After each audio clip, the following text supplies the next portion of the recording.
राहुल साहेब, सोमवारी राज्याचे अर्थमंत्री अजित पवार हे अर्थसंकल्प सादर करणार आहेत. त्याआधी जो आर्थिक पाहणी अहवाल समोर आला आहे त्यात राज्याची उद्योग आणि सेवा क्षेत्रात पिछेहाट झाली आहे. कृषी क्षेत्राने महाराष्ट्राला तारलं आहे. राज्याची फडणवीस काल सभागृहात असं म्हणाले की दावोस मधून त्यांनी जवळपास 16 लाख कोटींची गुंतवणूक नाही बघा, हे एमओयू म्हणतात त्याला. 16 लाख कोटी आता कधी येतात आपल्या देशात ते पाहावं लागेल. 16 लाख कोटी कागदावर आहेत, 16 लाख कोटी कागदावर आहे. हे मोठे मोठे आकडे देतात. कृषी क्षेत्रामध्ये महाराष्ट्र अग्रेसर आहे, त्याचं श्रेय सरकारने घेऊ नये किंवा कृषी मंत्र्याने घेऊ नये. हे आमच्या शेतकऱ्यांना श्रेय दिलं पाहिजे.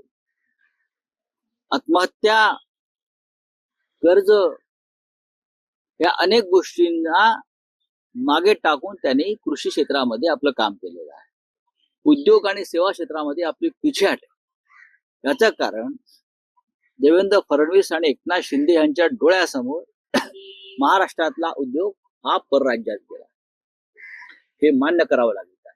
दुसरं असं आहे, उद्योग आणि सेवा क्षेत्रात आपण मागे का, हे जर हवं असेल तर अजय अशर सारखे जे लोक आहेत, जे मुख्यमंत्र्यांच्या सरकारचे हस्तक म्हणून उद्योग क्षेत्रात काम करत होते, काय त्यांची मैत्री, त्यांनी काय केलं, त्यांनी कशी लूट केली, याच्यावरती जर प्रकाश टाकला देवेंद्रजीने, तर आपण मागे का उद्योग आणि सेवा क्षेत्रात हा अशर पॅकेज किंवा अशर फॉर्म्युला काय होता.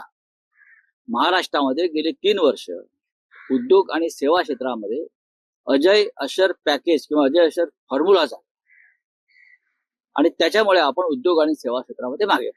राहुल साहेब, काल मुख्यमंत्री असंही म्हणाले, मी स्थगिती द्यायला उद्धव ठाकरे नाहीये, मी कोणाचे एकनाथ शिंदेच्या कामाला स्थगिती. त्यांचं असं म्हणणं आहे की माझं आणि एकनाथ शिंदेचं फाईन ट्युनिंग आहे.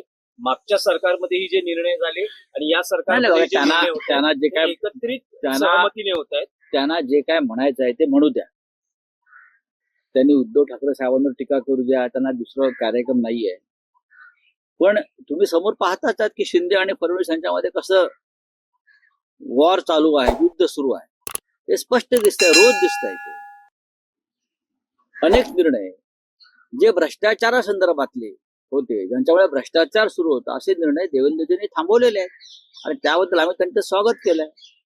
अशाच निर्णयांना उद्धव ठाकरे यांनी सुद्धा स्थगिती दिली. असेच निर्णय आधीच्या नगरविकास मंत्र्यांचे किंवा अन्य मंत्र्यांनी, ज्यातून भ्रष्टाचाराला चालना मिळेल, ज्यातून दलालांना चालना मिळेल, अशाच निर्णयांना उद्धव ठाकरे यांनी स्थगिती दिली. त्याबद्दल देवेंद्र फडणवीस यांनी उद्धव ठाकरेंचं अभिनंदन केलं पाहिजे. आम्ही तुमचं करता आहोत ना, की तुम्ही भ्रष्टाचाराला चालना देणारे, खतपाणी घालणारे आधीच्या मुख्यमंत्र्यांचे निर्णय हे थांबवलेले आहेत. हे महाराष्ट्राच्या हिताचं आहे म्हणून आम्ही त्यांचं अभिनंदन करतो. आम्ही काय असं रडीचे डाव खेळत नाहीत. हे कसले टीका टिप्पण्या करताय. नाही, पण एकनाथ शिंदे असं म्हणतात की काही जण विधान भवनातील टुरिझमसाठी येतात, काही बोलत नाहीत सभागृहात, फक्त पायऱ्यांवर माध्यमांशी बोलून निघून जातात. बघा, एकनाथ शिंदे यांच्या बोलण्याला महाराष्ट्रामध्ये आता काही तसं महत्व राहिलेलं नाही. जे मुख्यमंत्री बोलतायत त्याला महत्व आहे. एकनाथ शिंदेचं आता कोण ऐकणार, आता कोणी ऐकणार. लिहून दिलेली भाषणं वाचायची, टिवल्या बावल्या करायच्या, त्याच्यावरती बोलायचं, त्यातून काय साध्य होणार. आपण राज्यासाठी काय केलं, जनतेसाठी काय केलं, स्वतः पैसे देऊन आपले वेळावेळाने सत्कार करायचे, महाजी शिंदे सारखे पुरस्कार विकत घ्यायचे.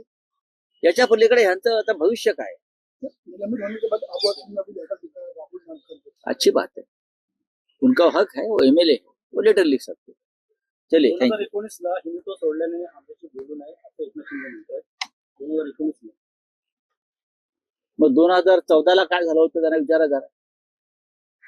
2014ला भारतीय जनता पक्षाने सुद्धा हिंदुत्व सोडलंच होतं आमच्याशी युती तोडून. एकनाथ शिंदे यांचा इतिहास आणि अभ्यास खूप कच्चा आहे. त्यांना नव्याने शाळेत जावं लागेल, त्यांना नव्याने शाळेत जाऊन अभ्यास करावा लागेल. माणसाच्या डोक्यावरती अटकेची टांगती तलवार असेल किंवा चौकशीची टांगती तलवार असेल की तो भ्रमिष्ठ होतो. एकनाथ शिंदे यांचं साधारण तसंच झालेलं आहे. 2019ला आम्ही जे केलं त्याच्यात आपणही सहभागी होतात. 2.5 वर्ष त्याआधी 2014 साली भारतीय जनता पक्षाने हिंदुत्ववादी शिवसेनेशी हरकत घेतली, तेव्हाही आपण त्या निर्णयात सहभागी होतो. एकनाथ शिंदे यांच्या वक्तव्याकडे फार गांभीर्याने लक्ष देऊ नका.